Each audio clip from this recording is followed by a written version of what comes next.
الأخرست واثنين. Este es el مزيان. ونتا ذو مزيان. Ni el Emir Mohammed مزيان. Pero no se da valor a su dicho y siguen adelante. Dice Winsha. Arrolando a los enemigos que encuentran rebasando el poblado de Haddou, ya batido por nuestra artillería, el de que oyen los pocos defensores que ahí había. Sigue avanzado toda la columna del general Navarro. Una batería pasa a tomar posición en la loma de Haddou al-Qaddar y desde ella bate el frente hasta el Kirt y las alturas y poblado de Ibushethen,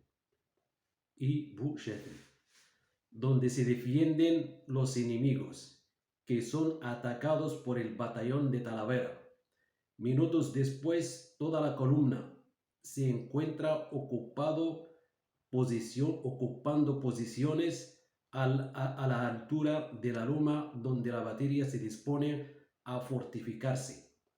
Se ocupan el poblado y dos grupos de casas situados, uno a vanguardia de la loma de Haddou y otro a retaguardia, separado de ella por el barranco de Agenduk. La posición se encuentra cerca de la confluencia del Agenduk, número 1, y el Melha, y entre los dos barrancos, algo más arriba de la posición se une también al Melha el Bugardán.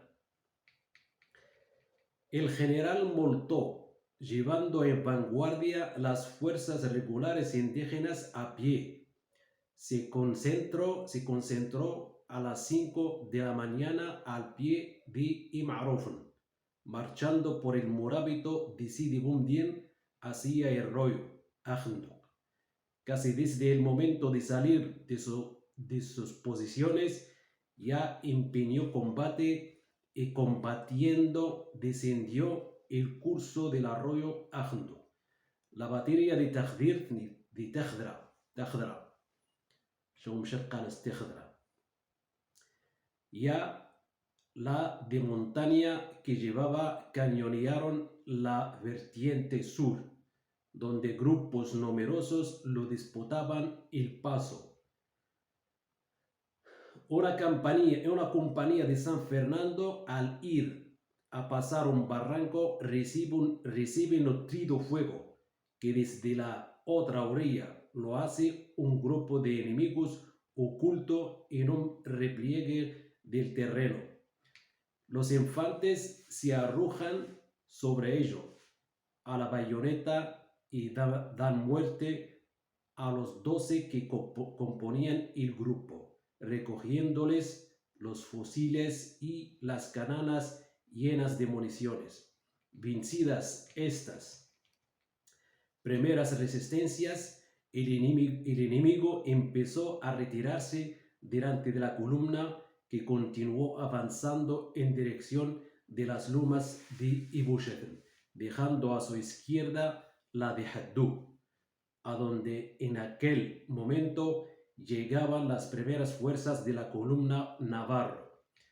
El general López Herrero, que se encontraba con su columna en el avanzamiento desde el día 13, salió a las 6 de la mañana y por el camino de Haddoumen se dirigió a Tauret Nahmed, pasando por el poblado cuando la columna Navarro ocupaba las lomas del noroeste del mismo y siguiendo a situarse a su izquierda, desplegando desde el arroyo Bogardán hasta las estribaciones del Bosharet. No encontrando resistencia en su despliegue, continuando después el avance hacia Haddou para ganar las lomas del sudoeste. La columna del general Rodríguez Sánchez desde avanzamiento por el camino de Hyanen desembocó frente a Ouladgan sin encontrar resistencia, ocupando la loma de este nombre y la situada entre esta y Tauret Ahmed. Los coroneles Villalba y Figueras atravesaron el Valle del Máximo, yendo a situarse el primero en las faldas del sudoeste del Tidinit, vigilando el collado de Haddou Namar, y el segundo cubrió el paso de Darzut Trebia. Estas columnas apenas fueron utilizadas. El general Navarro a las 8:30 de telegrafía al capitán general que ha ocupado la posición según si lo había ordenado, y inmediatamente la compañía de ingenieros y los soldados con las herramientas de los batallones comienzan a fortificar la loma de Haddou y otra situada unos 100 metros a su izquierda. En Tauret Ahmed y Oulad Ghanem proceden de igual modo las fuerzas del general Rodríguez, haciendo 3 reductos en la loma entre los dos poblados y otro en la inmediata al último citado. Entre tanto, el general López Herrera despliega a vanguardia y sostiene combate con grupos enemigos que, viniendo del Bocherret y del Soco Nuevo del Cebolla, lo hostilizan con insistencia. Las exploraciones de los escuadrones indígenas y de los de Tajdir llegaron al cauce del Kirt, desde donde se les ordenó replegarse a retaguardia de la altura de Haddou. La columna del general Moltó pasa el Melha y los soldados regulares indígenas de infantería, después de un combate bastante empeñado, ocupan las alturas de Ibushaten que dominan el antiguo Soco del Cebolla, tiroteando desde allí con grupos situados en la orilla izquierda del Ket. El coronel Berenguer supo lo que había dicho el soldado natural de Sigangan, y en previsión de que pudiera ser efectivamente el Mesián el jefe enemigo que habían matado sus tropas, ordenó que fuese el cadáver recogido en una camilla y conducido a retaguardia para procurar su identificación. Los primeros indígenas que lo examinaron no aseguraron que fuese el del jefe del célebre agitador, inclinándose más a creer que era el de un Caid de Mtalsa, pero habiendo llegado a saludar al general Navarro, a quien habían llegado los rumores de la sospecha, el Sheikh Haddou de Sigangan, primero del célebre morábito, el general lo rogó que fuese a examinar el cadáver, defiriendo al deseo del general. Fue el Caid a donde se encontraba aquel, y en cuanto lo vio dejó que efectivamente aquel cadáver era de su pariente Il Mesián, yendo inmediatamente a comunicar la noticia al general Navarro. Ya entonces se había recogido de encima del cuerpo y de entre las vestiduras algunos objetos de que se incautó el coronel Berenguer, siendo el más notable entre estos un sello de plata del tamaño de un duro, que también fue pronto reconocido como pertenencia al jefe rebelde en el Selé, en la parte central, en caracteres árabes, Mohamed el Morábito Amzian el Shrif, cuyo protector y dueño es Dios. Dios lo considera su misericordia. A esta inscripción la rodea una orla en que dice: no hay más Dios que Dios, y Mahoma es su profeta. El que se refugie en ti, oh el más perfecto, Dios lo libra de todo mal. Los demás objetos que llevaba y se lo recogieron eran una carabina Mauser, una pistola Brewing, un rosario con amuletos y versículos, un pañuelo en el que llevaba envuelta una cartera de piel y en ella un ejemplar del Corán en miniatura. En cuanto se identificó el cadáver, se puso al acontecimiento en noticias del capitán general, quien ordenó que inmediatamente fuera aquel llevado a Oulad Ghanem, como se hizo en una camilla conducida por 4 soldados indígenas. El intérprete de la Capitanía General, don Francisco Martín, que conocía de antiguo al Mazián, no titubeó un momento en asegurar que se trataba del jefe rebelde. Otro tanto sucedió con cuantos indígenas fueron llamados con el mismo objeto. El cadáver vestía jaique blanco y chelaba parda, ambas prendas en muy buen uso y de excelente calidad. Aparecía descalzo, siendo inútiles cuantas pesquisas que se hicieron para encontrar las babuchas que es de suponer usará en vida. En la cartera llevaba una carta que firmaba como Sultán de Rif. يجنتبرات وفين تغاس يفيرماريت سطاوع دايس سلطان الريف الأمير محمد أمزير. Excitando a la cábila de Bini Wariagal a que se rebelase contra España. اشتبرات القارس يد ويغرق ستسم المعاون España. Y otra cartera de Abdelkader aconsejándole que pusiera las armas aceptando la paz. واستبرت وسترينيس كدي عبرقاد عن النايب الخائن جانك اسبانيا توغا كيس ومن بعد يدور خائن يروح اسبانيا يقارس الساس درسنا على اسبانيا غتورد مقابل السلام. Entre los amuletos llevaba un disco de plata con inscripción arábicas ilegibles y que, según los indígenas, lo preservaba de las balas.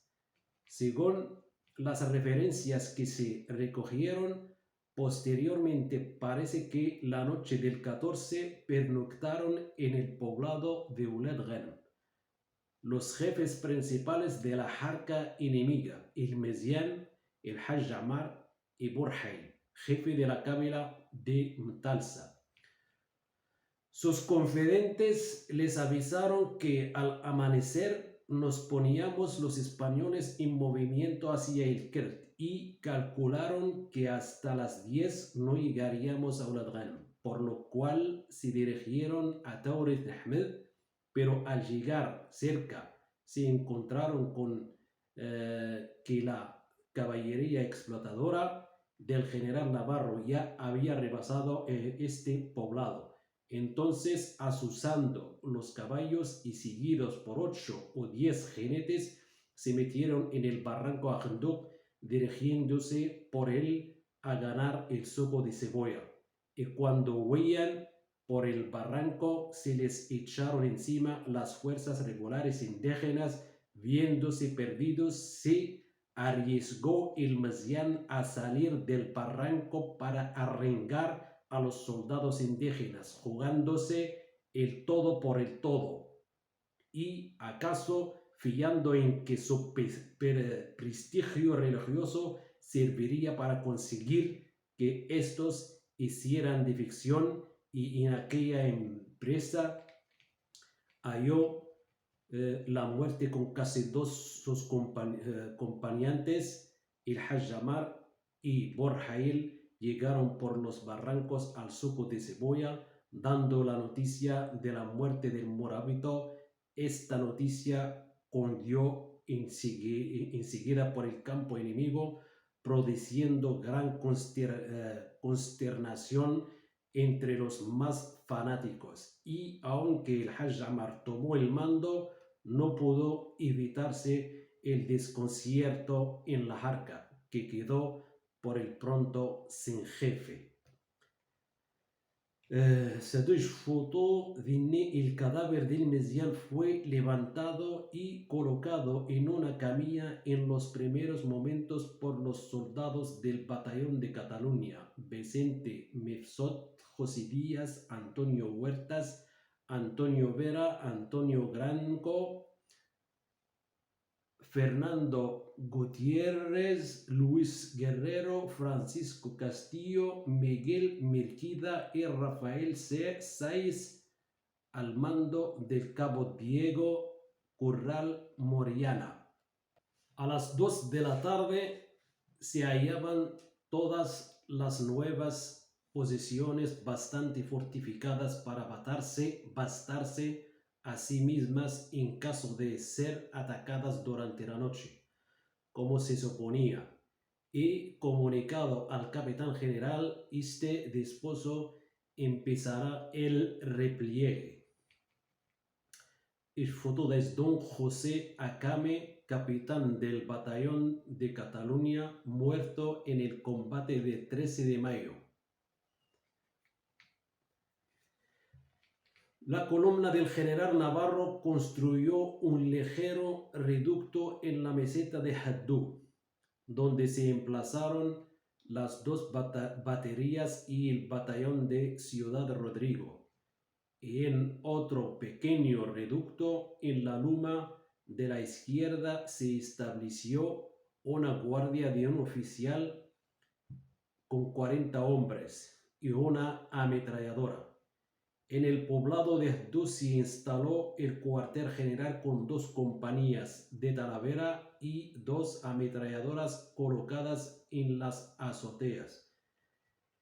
En el caserío a vanguardia, otras 2 compañías de Talavera.